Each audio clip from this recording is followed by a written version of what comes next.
So আজকে আমরা আলোকপাত করব স্পিকিং এর পার্ট 2 নিয়ে। এর পূর্বে আমরা আলোচনা করেছিলাম স্পিকিং এর পার্ট 1 নিয়ে, যেখানে আমরা মূলত সেলফ ইন্ট্রোডাকশন বা ফলো আপ এর জায়গায় কিভাবে কোয়েশ্চেন করবে এবং অ্যান্সারগুলো আমরা কিভাবে দেব সেই বিষয়গুলো তুলে ধরা হয়েছিল। অর্থাৎ আপনার পরিচিত কিছু বিষয় নিয়ে আপনাকে কোয়েশ্চেন করবে এবং সে আলোকে আপনি 1 থেকে 3 সেন্টেন্সের মধ্যে উত্তর দিবেন।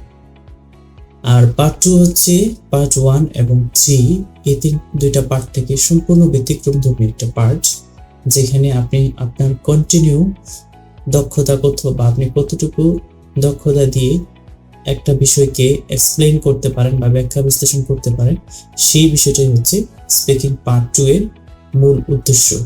স্পিকিং পার্ট 2 এর মূল বিষয়বস্তু হচ্ছে কিউ কার্ড বা মনোলগ। কিউ কার্ড কাকে বলে? কিউ কার্ড হচ্ছে একটা কার্ড। আইএলটিএস এর ভাষায় কিউ কার্ড হচ্ছে ছোট্ট একটা কার্ড।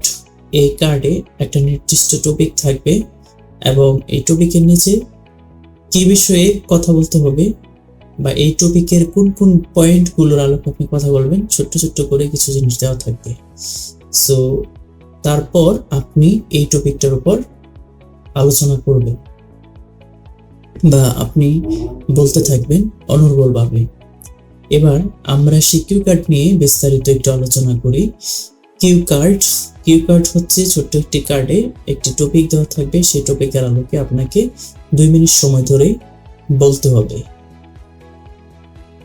এবার আসি আমরা কিউ কার্ডের সময় বা যখন কিউ কার্ডটা দেওয়া হবে তখন আমাদেরকে কি কি কাজ করতে হবে সেই বিষয় সম্পর্কে একটু জেনে নিই। প্রথমত আপনাকে 1 মিনিট সময় বেঁধে দেওয়া হবে, যেন আপনি সেই বিষয়টা সম্পর্কে চিন্তা ভাবনা করে আস্তে ধীরে সে একটা সিদ্ধান্ত নিতে পারেন যে আপনি আসলে কোন কোন বিষয়গুলো বলবেন। তারপর হচ্ছে 1 মিনিট সময় হচ্ছে আপনাকে চিন্তা করার জন্য দিবে। আর এই 2 মিনিট সময় আপনাকে যে কিউ কার্ডটা দেওয়া হয়েছে সেই কিউ কার্ডের উপর আপনি ডিটেইলস বলবেন। আর এখানে সবসময় খেয়াল রাখবেন, এখানে শুধুমাত্র একটা টপিক দেওয়া হবে, সেই একটা টপিক কিউ কার্ডে আসবে এবং সেই এক টপিকের উপরে আপনাকে 1 মিনিট ভাবতে বলবে এবং 2 মিনিট বলার জন্য বলবে। সো 2 মিনিট যখন বলার জন্য বলবে সেক্ষেত্রে আপনি কি করবেন? কখনো থামবেন না যতক্ষণ পর্যন্ত না এক্সামিনার আপনাকে বলছে। এক্সামিনার যখন আপনাকে বলবে যে আপনি থামেন, তখন কি আপনি কিউ কার্ড অংশে থামবেন। এর আগে থামলে আপনার একটা নেগেটিভ ইমপ্রেশন তৈরি হবে মার্কিং এর ক্ষেত্রে। তো এই জিনিসগুলো আপনাকে করা যাবে না। এবার আসি আমরা কিউ কার্ডের কিছু টেকনিক্স, যে টেকনিক্স গুলো ফলো করলে আমরা কিউ কার্ডের অ্যান্সার সেশনটা খুব ভালো করে করতে পারবো। কিউ কার্ড মূলত আপনার এক্সপিরিয়েন্স রিলেটেড থাকবে, তারপরেও সেই বিষয়গুলো অনর্গল 2 মিনিট কথা বলা বা বিরতিহীন 2 মিনিট কথা বলা একটু টাফ সবার জন্য। আপনি কি করতে পারেন? আপনার একটা, যদি আপনি অত্যন্ত দুর্বল হন, প্রথমত আপনি চেষ্টা করবেন বাসায় বসে বাংলায় আপনি 2 মিনিট অনর্গল কথা বলতে পারেন কিনা যে কোনো একটা টপিক দিলে। তারপর আপনি কনফিডেন্স বিল্ড আপ হলে তখন আপনি শুরু করবেন ইংরেজিতে এবং আস্তে ধীরে সেটা চেষ্টা করবেন। সো আপনাকে যখন 1 মিনিট দেওয়া হবে ভাবার জন্য, সেই 1 মিনিট সময়ে আপনি কি কাজ করতে পারেন বা কোন কৌশল অবলম্বন করতে পারেন।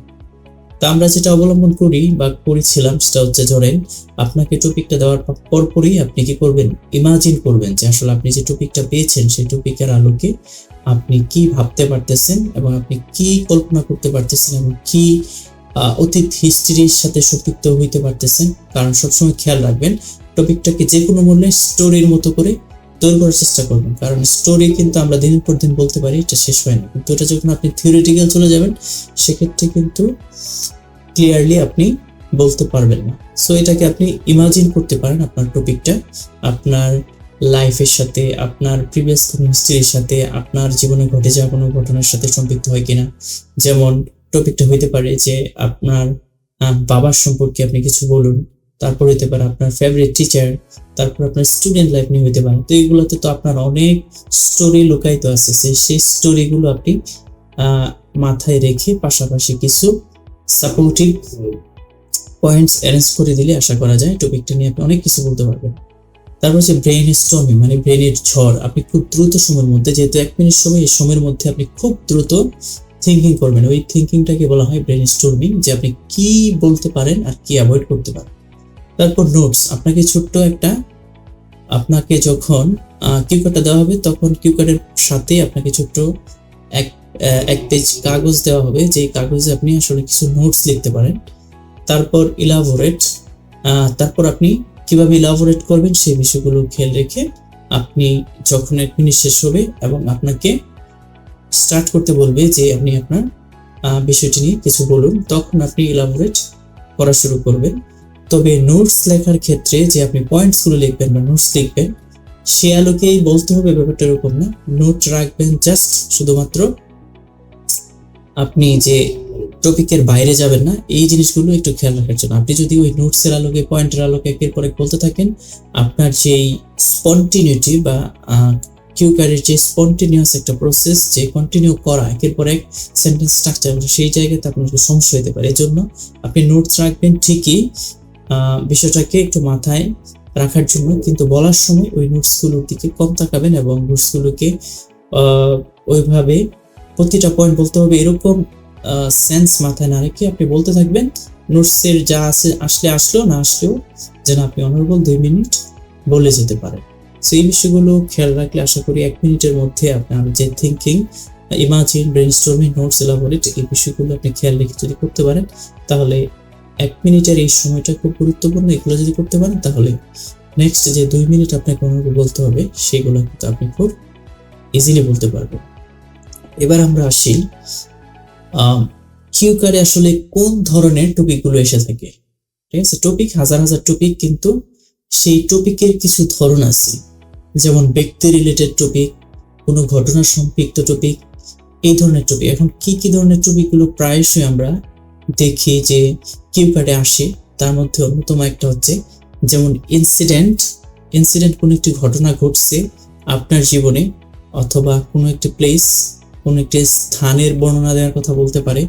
তো সেই বিষয়গুলো আপনাকে খেয়াল রাখতে হবে যে কি, যখন ইনসিডেন্ট অথবা প্লেস নিয়ে ঘটনা আসবে তখন আপনি কি করতে পারেন, তখন আপনি সাজাইতে পারেন যে আপনাকে যে 1 মিনিট দিবে ওই সময়টাতে আপনি সাজগোজ করে নিতে পারেন যে আপনি ইন্ট্রোডাকশনটা কিভাবে দিবেন বা ব্যাকগ্রাউন্ড স্টাডিটা কিভাবে শুরু করবেন।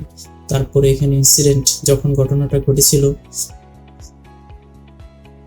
টাইমটা কখন, কোন পার্সনের সাথে ঘটেছিল, কোন উদ্দেশ্যে আপনি সেখানে গেছিলেন, পারপাস, প্লট, ঘটনা কি, এন্ডিংটা কি হইতে পারে বা সর্বশেষ কি ঘটেছিল। এভাবে যদি আপনি ক্রোনোলজিক্যালি যান, আশা করা যায় একটা ইনসিডেন্টাল ঘটনা আপনি বা একটা প্লেসের ঘটনা খুব দ্রুত আপনি 1 মিনিটের মধ্যে সাজিয়ে 2 মিনিট এলাবোরেট করতে পারেন। আবার আসতে পারে কোনো ব্যক্তি সম্পৃক্ত, আমি আগে বলেছি যে বাবা, আপনার টিচার, এরকম ব্যক্তি সম্পর্কিত থাকতে পারে, অথবা আমাদের দেশের কোনো বর্ষিয়ান পলিটিশিয়ানের জীবন, প্রধানমন্ত্রীর জীবন, যে কোনো কিছু আসতে পারে, এটা নির্দিষ্ট কোনো কিছু নাই। তো সেক্ষেত্রেও কি আপনি একটা ইন্ট্রো সাজাইতে পারেন। তারপরে সেই ব্যক্তিটাকে, কেন আপনি তাকে চুজ করেন এবং শুধুমাত্র কেনই তাকে, তারপরে তার ব্যক্তিত্ব কি, তারপরে তার কাজগুলো কি। যেমন কাজী নজরুল ইসলামের জীবন নিয়ে আপনার আসলো যে আমাদের ন্যাশনাল পোয়েট কাজী নজরুল ইসলাম সম্পর্কে আপনি কিছু বলেন। তবে তার ফেভারিট পোয়েট, তার অ্যাকশনগুলো কি, মানে তার কাজ কি, তিনি কতটুকু আমাদের জাতীয় পর্যায়ে ইনফ্লুয়েন্স করতে পেরেছেন, ইন্টারপার্সোনাল রিলেশনস বন্ড, তার সাথে আমাদের সম্পর্ক বা জাতির সম্পর্ক কেমন। তারপর একটা এন্ডিং টেনে দিয়ে আপনি এই কাজটা করতে পারেন। তারপরে আরো কিছু টপিক থাকতে পারে, যেমন অবজেক্ট বা যে কোনো বস্তুর বিষয়ে আপনাকে কথা বলতে হতে পারে, সেখানে আপনি ইন্ট্রো একটা তৈরি করতে পারেন। তারপর উইচ অবজেক্ট, কোন অবজেক্টটা আপনার বেশি পছন্দনীয় বা কেন। তারপরে হাউ ইউ গট দিস, এবং নিশ্চয়ই কিভাবে পেয়েছেন, ডেসক্রিপশন, ইউসেজ, যে কোনো একটা প্রাইস হতে পারে। যেমন ধরেন একটা অবজেক্ট আসলো যে আপনার জীবনে পাওয়া সবচেয়ে বেস্ট গিফট কোনটি, তো সেই গিফট সম্পর্কে আপনি এক্সপ্লেইন করতে পারেন।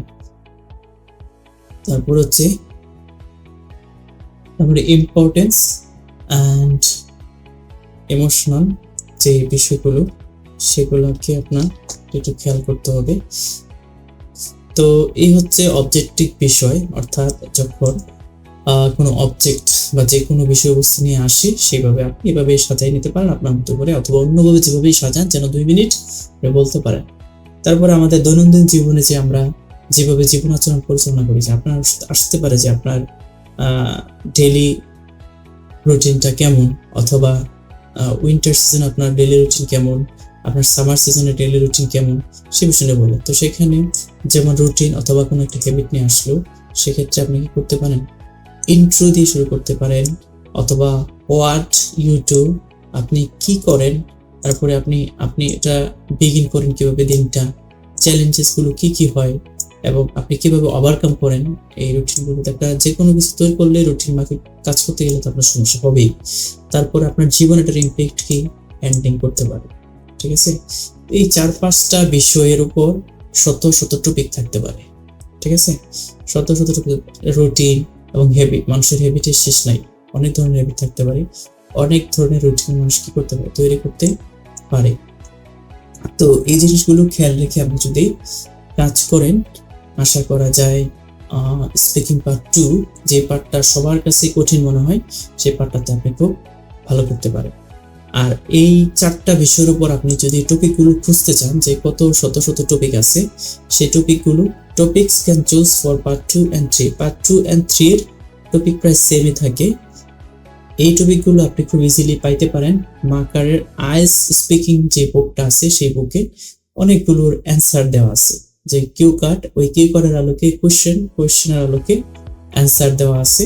সেই অ্যান্সার গুলো একটু ধারণা নেওয়ার জন্য, কিন্তু কোনো অ্যান্সার মুখস্থ করে পরীক্ষা যদি দেন আপনি ভালো মার্কস ক্যারি করতে পারবেন না, কারণ এক্সামিনাররা সকল অ্যান্সার সম্পর্কে খুব ভালো করে জানেন, কোনটা ক্রিয়েটিভ অ্যান্সার আর কোনটা হচ্ছে মেমোরাইজেশন বা কোনটা মেমোরেবল অ্যান্সার। এই বিষয়গুলো খেয়াল রেখে এবং কোনটা বলা যাবে কোনটা বলা যাবে না, এই বিষয়গুলো অ্যাভয়েড করে যদি আপনি স্পিকিং পার্ট 2টা ফলো করতে পারেন, আশা করা যায় খুব ভালো একটা ফলাফল আনতে পারবেন। তো আমরা পার্ট 1-এও বলেছিলাম যে স্পিকিং এ কি কি জিনিসগুলো জাস্টিফাই করে, আসলে কোন কোন জিনিসগুলো দেখে একজন এক্সামিনার মার্কস দিয়ে থাকে। প্রথমে আপনাকে দেখবে গ্রামাটিক্যাল রেঞ্জ এর একুরেসি, অর্থাৎ গ্রামার আপনি যথাযথভাবে সঠিকভাবে ইউজ করছেন কিনা, লেক্সিক্যাল রিসোর্স, এবং আপনি লেক্সিক্যাল রিসোর্স মানে হচ্ছে ভোকাবুলারি বা ওয়ার্ড মিনিং, আপনি কতটুকু অ্যাডভান্স লেভেলে ইউজ করছেন বা কতটুকু আনকমন অ্যাডভান্স লেভেলের ভোকাবুলারি ইউজ করেছেন। তারপর হচ্ছে কোহেরেন্স, মানে আপনি যে গ্রামার ব্যবহার করছেন, ভোকাবুলারি ব্যবহার করছেন, এগুলা ব্যবহার করার পর কতটুকু সুন্দর করে সাজিয়ে গুছিয়ে সেন্টেন্সটাকে সৌন্দর্যমণ্ডিত করছেন, কতটুকু কি পরিমাণ কানেক্টরস ইউজ করে সেন্টেন্স সুন্দর করেছেন, সেই বিষয়গুলো দেখবে। তারপর হচ্ছে প্রনাউন্সিয়েশনটা দেখবে, আপনার ফ্লুয়েন্সিটা কেমন ছিল, সেই বিষয়গুলো দেখে সর্বশেষ তারা একটা সিদ্ধান্ত নেবে যে আপনাকে কতটুকু মার্কস দেওয়া যায়। ঠিক আছে, সো আমাদের এই প্রথম থেকে শেষ পর্যন্ত আপনারা যে গাইডলাইনগুলো পেয়েছেন, সেগুলোর আলোকে যদি আপনি প্রিপারেশন নেন, আশা করা যায় কিউ কার্ড অংশ বা পার্ট 2-তে খুব ভালো করবেন ইনশাআল্লাহ।